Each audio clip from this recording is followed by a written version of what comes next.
सद्गुरू श्री ब्रह्मचैतन्य महाराज गोंदवलेकर यांचं प्रवचन 7 मे. देहबुद्धीचा त्याग करावा.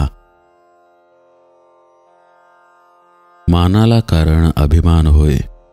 मी मोठा असे मनाने घेतले म्हणजे मानाची गरज लागते. हा अभिमानच भगवंताच्या आणि आपल्यामध्ये आड येतो. हा अभिमान घालवायला गुरु आज्ञेत राहणे, त्यांना शरण जाणे आणि त्यांनी सांगितलेली साधने करणे हे उपाय आहेत. पण ही साधने निरभिमान झाली पाहिजेत. हा अभिमान फार सूक्ष्म असतो. मी गुरु आज्ञेत राहतो, त्यांनी सांगितलेली साधने करतो, आता माझा अभिमान गेला, हे म्हणणे सुद्धा अभिमानाचेच बोलणे होय.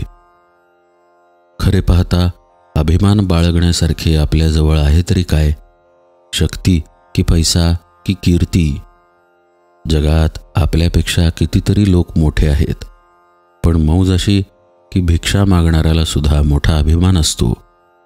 मी अमक्याच्या इथे भिक्षेला गेलो होतो, त्याने मला हट म्हटले, तेव्हापासून त्याचा उंबरठा नाही चढलो मी, असे तो म्हणतो. तेव्हा हा अभिमान आणि अपमान ही काय चीज आहे याचा शोध आपण घ्यायला पाहिजे.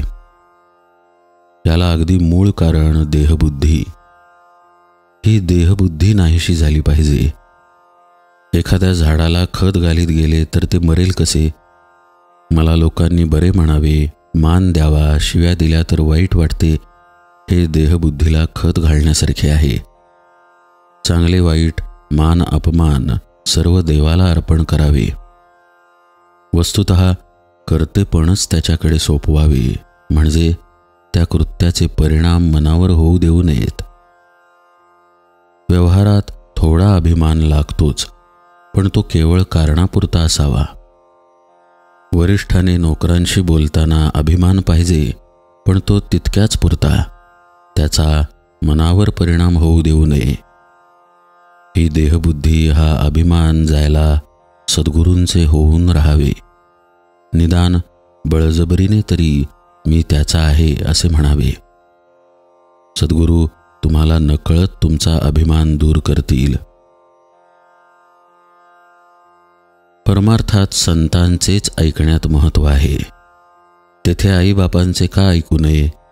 तर ज्याचे मन त्याच्या ताब्यात आहे, ज्याचे मन स्थिर झाले आहे, किंवा ज्याचे मन नेहमी भगवंतापाशी आहे, अशाचेच ऐकण्यात विशेष आहे.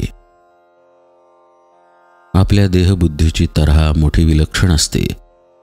सगुणोपासना आपल्या सवयीच्या आड येते म्हणून मनुष्य ती करत नाही.